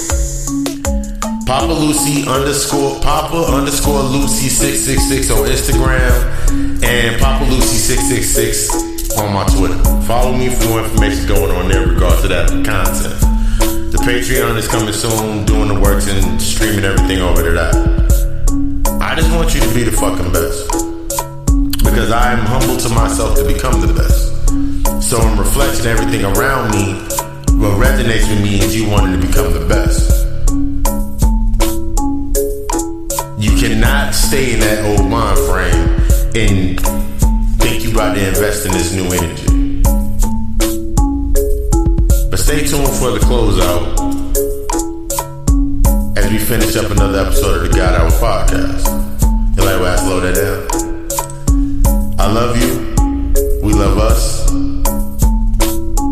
Ashe.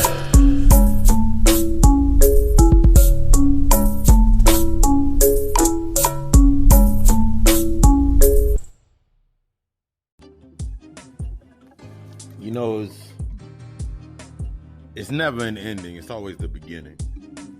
If you listen to this on Tuesday, throughout the day, whether you listen to it as soon as it dropped, appreciate the ones that listen to it as soon as it dropped. To the ones that are, leave a message. Leave that message. Let me know what you think. Put it in the DMs. Drop it in the comments if you listen to it on YouTube. Leave a voice message if you're listening to it on the via the podcast. Leave it in my inbox on Messenger. Leave it in my inbox on Messenger. I like that feedback because it lets me. It's not from a state of, oh my God, I can't keep doing it if it doesn't feel good. It's from the aspect of gauging the next statement or how I move next with the next episode. But yeah,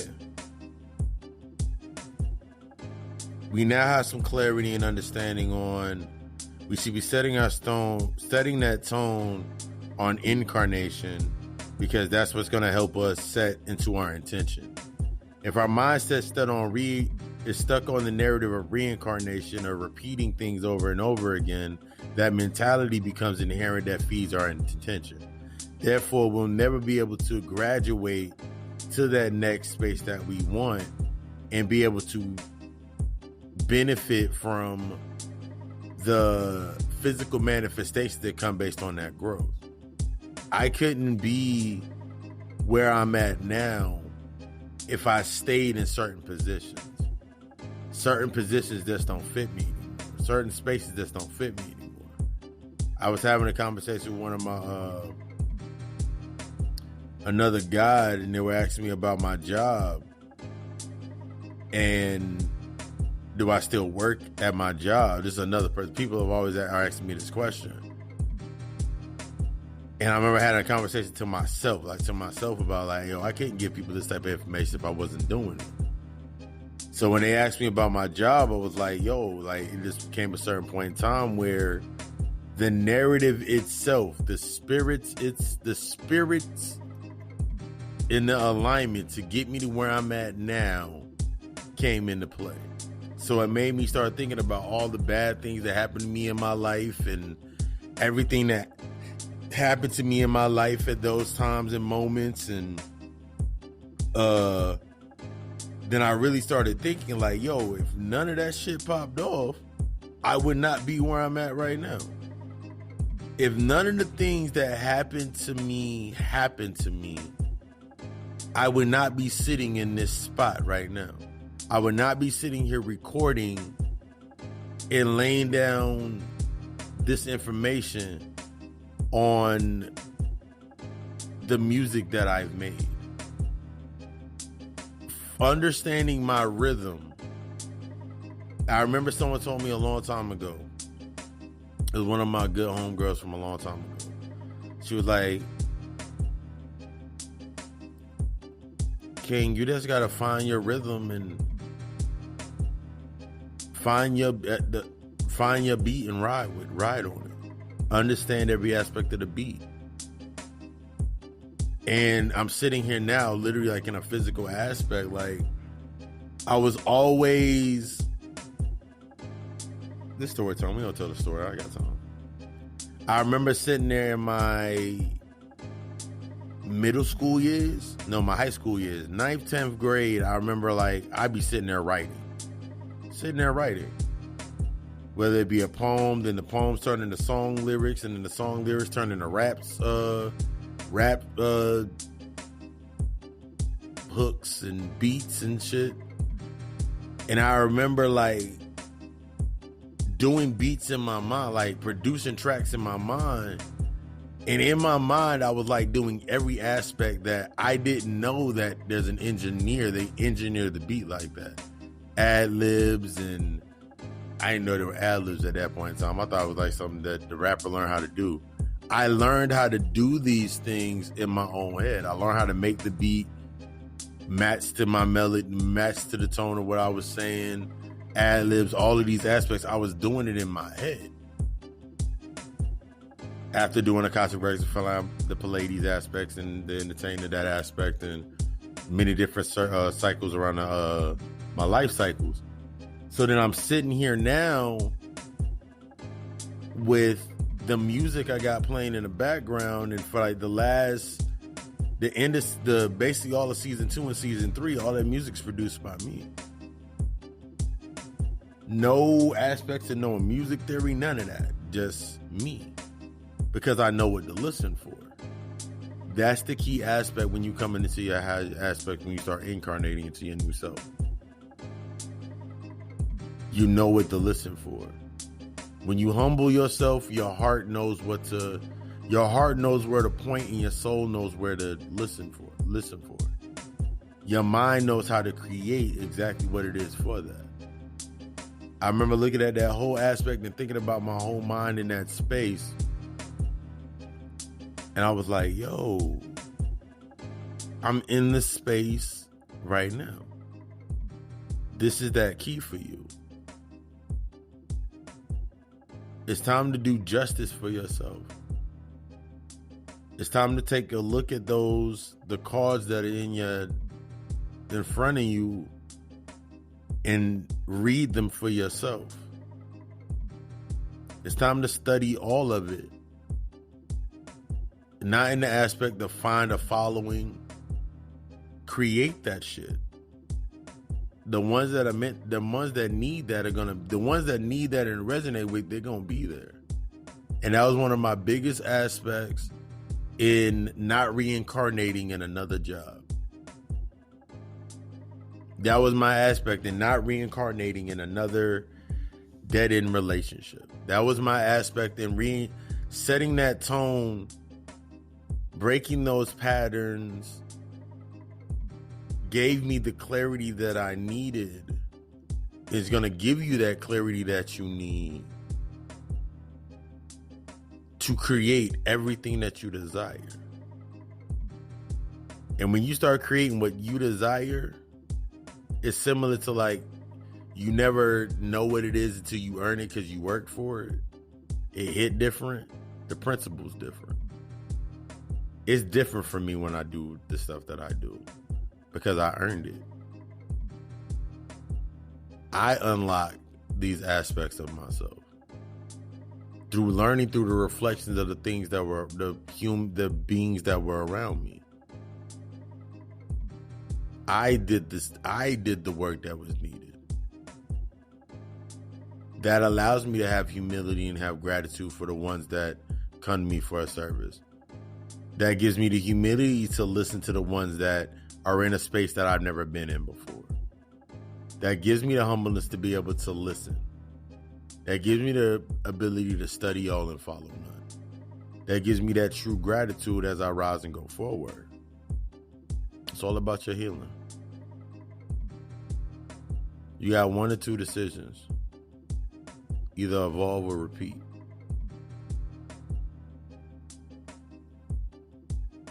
I just want to see you great. I just want to see you better. In order to get better, in order to evolve,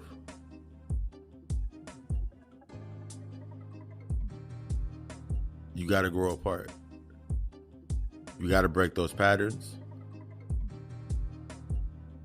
And you got to set the tone to start incarnating into those goals that are going to force you to change and raise to a level and a frequency to where it distorts the bullshit and it gives the most beautiful, euphoric, orgasmic melody of your true self. Thank you for choosing the God Hour podcast. It's been Papa Lucy, your host and master of ceremonies. If you listening today on a 2-day, being the only day, I'll see you tonight at 7 p.m. God Hour Show. Facebook Live. I love you. We love us. Ashe.